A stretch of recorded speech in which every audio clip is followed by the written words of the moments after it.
সুপ্রিয় দর্শক, আসসালামু আলাইকুম। দূরে এবং কাছে যে যেখান থেকে আমার ভিডিওটি দেখছেন সবাইকে জানাচ্ছি আজকের নতুন ভিডিও দেখার আমন্ত্রণ।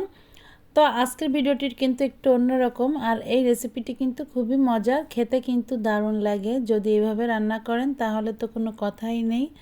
তো দেখুন, আজ কিন্তু আমি এখানে শোলা কচু আর ইলিশ মাছের একটি অসাধারণ রেসিপি করব। আর এই রেসিপিটি কিন্তু এভাবেই করলে খুবই মজা লাগে খেতে। যারা কখনো এভাবে খাননি তারা অবশ্যই একবার হলেও এভাবে রান্না করে খাবেন। তো ভিডিওটি ভালো লাগলে একটি লাইক, কমেন্ট, শেয়ার এবং চ্যানেলটিকে সাবস্ক্রাইব করে পাশে থাকবেন। তো এখানে দেখুন, আমি কিন্তু শোলা কচু নিয়েছি। শোলা কচু আবার এখানে আমাদের খুলনার ভাষায় কিন্তু এটাকে পানি কচু নামেই চেনে।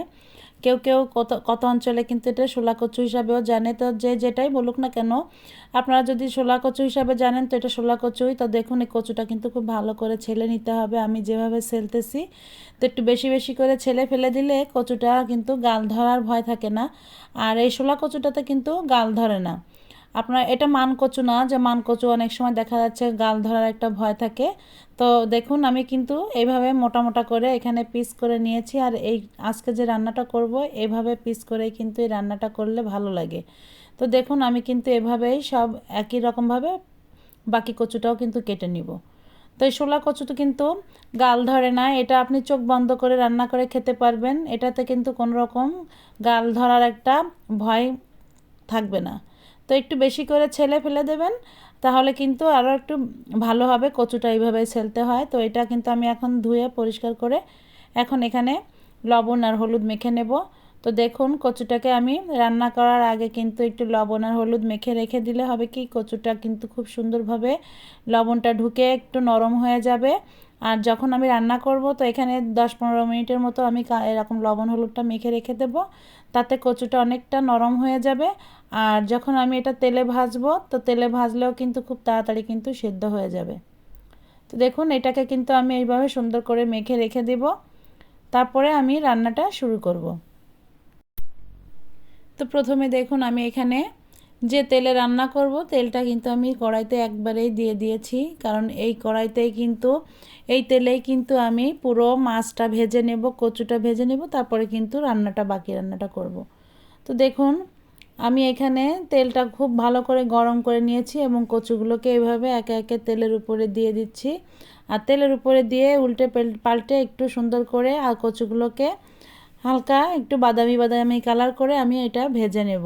তো এই ভাজাতেই কিন্তু কচুটা অনেকটা সেদ্ধ হয়ে যাবে। আর এইভাবে একটু ডুবো ডুবো তেলে ভাজলে হবে কি, যে সেদ্ধটা খুব ভালোভাবে হবে আর এবং ভাজিটাও কিন্তু অনেক সুন্দর হয়। আর একবারে এই জন্য তেলটা দেওয়ার চেষ্টা করবেন যে তেলে রান্না করবেন, কারণ এইভাবে দেখুন আমি ডুবো তেলে ভাজতেছি। আর এভাবে ভাজলে কিন্তু খুব সুন্দর ভাজাটাও হয় আর একটু তেল কিন্তু চুষে নেয় না। আর একবারে তেল দেওয়ার উপকারটা কিন্তু এটাই হয়। আর আপনি দেখবেন, পোড়া পোড়া তেলে অল্প অল্প তেলে যদি এই চাক ভাজিটা করতে যান তাহলে তেলের পরিমাণটা বেশি লাগে আর বারবার তেল দিতে হয়। দেখা যাচ্ছে সেক্ষেত্রে কিন্তু তেলের পরিমাণটা একটু বেশি লেগে যায়। আর এভাবে একবারে তেলটা দিয়ে নিলে দেখবেন যে যে তেলেই রান্না করবেন এই একবারে এই তেলেই কিন্তু হয়ে যাবে। দেখুন, আমি তেলটাতে যে ভাজতেছি তো একটু তেলও কিন্তু কমিনি, বরঞ্চ আরও ভাজিটা অনেক সুন্দর হচ্ছে। আর এই একই তেলে কিন্তু আমি কচুগুলো সুন্দর করে ভেজে নিয়েছি। আর এই ভাজি তেলেই কিন্তু আমি মাছটাও কিন্তু ভেজে নেব। তো দেখুন, এক এক করে কিন্তু আমি সম্পূর্ণ কচুটাকে কিন্তু ভেজে নিয়েছি। আর তেলের পরিমাণটা দেখুন যেমন দিয়েছিলাম ঠিক সেরকমই রয়ে গিয়েছে। আর এখন এই তেলে আমি মাছগুলোকে ভেজে নেব। তো আজ আমি কিন্তু এখানে ইলিশ মাছ দিয়ে আজকে এই কচুটা রান্না করব। আর ইলিশ মাছ দিয়ে কিন্তু এই কচুটা এভাবে রান্না করলে খেতে কিন্তু দারুণ লাগে। যারা এখনও খাননি অবশ্যই এভাবে রান্না করে খাবেন, দেখবেন এতটাই মজা। আর এ ধরনের রান্নাগুলো এরকম মজাই হয় খেতে। তো কিছু বলারই নেই, কারণ ইলিশ মাছের সঙ্গে যা দিয়ে রান্না করবেন না কেন ইলিশ মাছ কিন্তু সেটা খেতে, সেই তরকারিগুলো কিন্তু খেতে খুবই দারুণ লাগে। আর বিশেষ করে এরকম শোলা কচু বা পানি কচু যেটাই বলুন না কেন এভাবে রান্না করলে কিন্তু খুবই ভালো লাগে। তো বন্ধুরা, আমি মাছগুলোকে কিন্তু একটু উল্টে পাল্টে হালকা করে ভেজে নেব। এটা কিন্তু খুব কড়া করে ভাজবো না, যেহেতু আমি ভুনা করব। এই ভুনাতে কিন্তু খুব কড়া করে মাছটা ভেজে নিলে কিন্তু ভালো লাগবে না, যার জন্য আমি জাস্ট একটু এপাশ ওপাশ উল্টেই কিন্তু আমি মাছটাকে তুলে নেব। তো মাছটা কিন্তু আমি তুলে নিয়ে এই তেলেই কিন্তু আমি এখানে কিছু পেঁয়াজ কুচি দিয়ে দিলাম। আর এই পেঁয়াজটাকে কিন্তু বেশ একটু ভালো করে ভেজে নিতে হবে। যখন একটু কালার চলে আসবে পেঁয়াজে, হালকা বাদামি বাদামি যখন কালার চলে আসবে, ঠিক তখন আমি এখানে আরও বাকি মশলা দিব। তো পেঁয়াজটা দেখুন এখানে কিন্তু আমার যেভাবে ভাজতে চেয়েছি ঠিক সেভাবেই ভাজা হয়ে গিয়েছে। তো এখন এখানে আমি পেঁয়াজ বাটা দিয়ে দিব। তো আপনারা চাইলে কিন্তু এটা শুধু পেঁয়াজ বাটা দিয়েও রান্না করতে পারেন। তো আমি দুই রকমই দিলাম, কারণ দু রকম দিলে আমার কাছে একটু অন্যরকম লাগে, ভালো লাগে, যার জন্য তো আমি এখানে 3 টেবিল চামচের মতো পেঁয়াজ বাটা দিয়ে দিব।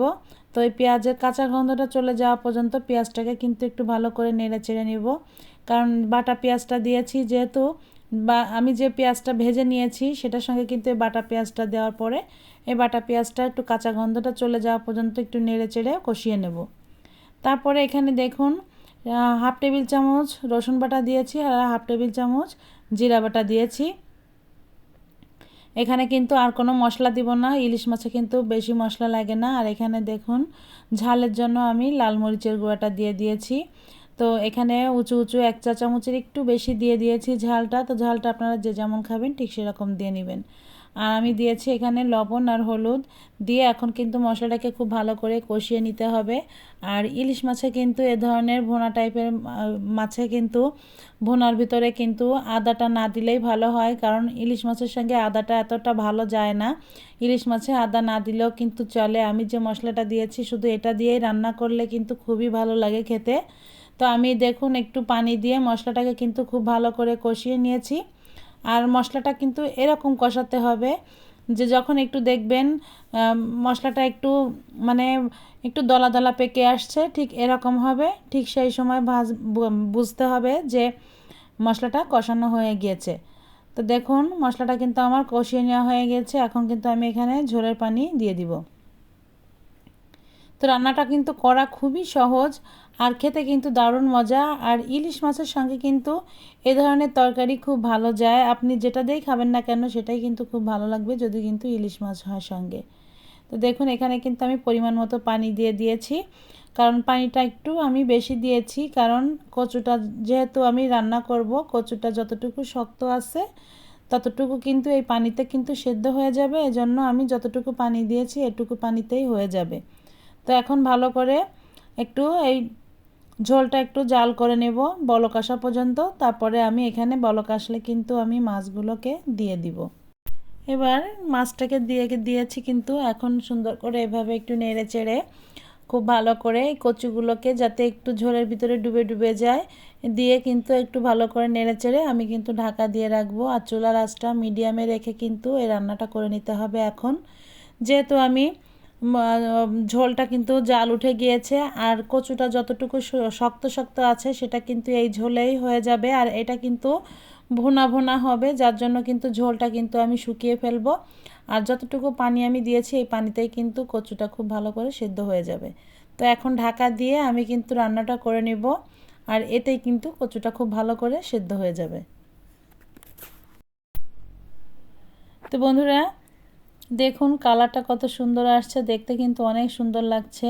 আর দেখুন আমার কিন্তু রান্নাটা প্রায় হয়ে আসছে, আর একটু ঝোলটা কমলে কিন্তু নামিয়ে নিব। তো দেখুন কচুটা কত সুন্দর কিন্তু গলে গিয়েছে, দেখতেই পাচ্ছেন কচুটা কিন্তু খুব ভালো করে সিদ্ধ হয়ে গিয়েছে। আর এই কচুটা কিন্তু খেতে এতটাই মজা লাগে এইভাবে রান্না করলে। আসলে এইভাবে মাছ যখন এই যে ইলিশ মাছটা দিয়েই কিন্তু রান্না করলে এই কচুটা এতটাই মজা লাগে।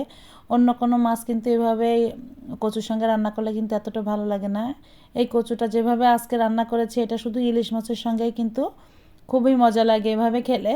তো দেখুন রান্নাটা কিন্তু আমার হয়ে গিয়েছে। আর যতটুকু একটু ঝোল ঝোল দেখা যাচ্ছে এটা কিন্তু নামানোর পরে কিন্তু ঠান্ডা হয়ে গেলে কিন্তু ঝোলটা আরেকটা কিছুটা মানে টেনে যাবে, কারণ যেহেতু কচু তরকারিতে কিন্তু ঝোলটা টেনে যায় ঠান্ডা হওয়ার পরে। তো আপনারা সেভাবেই কিন্তু রান্নাটা করবেন। তো দেখুন আমি কিন্তু নামিয়ে নিয়েছি, আর দেখুন অসম্ভব সুন্দর হয়েছে কালার, যেমন দেখতে সুন্দর হয়েছে খেতে কিন্তু দুর্দান্ত মজা হয়েছে। তো দেখলে কিন্তু বোঝাই যাচ্ছে কতটা মজার হতে পারে। তো অবশ্যই আপনারা বাসায় এভাবে তৈরি করে খাবেন, সবাইকে খাওয়াবেন, দেখবেন সবাই খেয়ে আপনার প্রশংসাই করবে। তো তো কেমন লাগলো রেসিপিটি অবশ্যই কমেন্ট করে জানাবেন। বেশি বেশি লাইক, কমেন্ট, শেয়ার এবং চ্যানেলটিকে সাবস্ক্রাইব করে পাশে থাকবেন।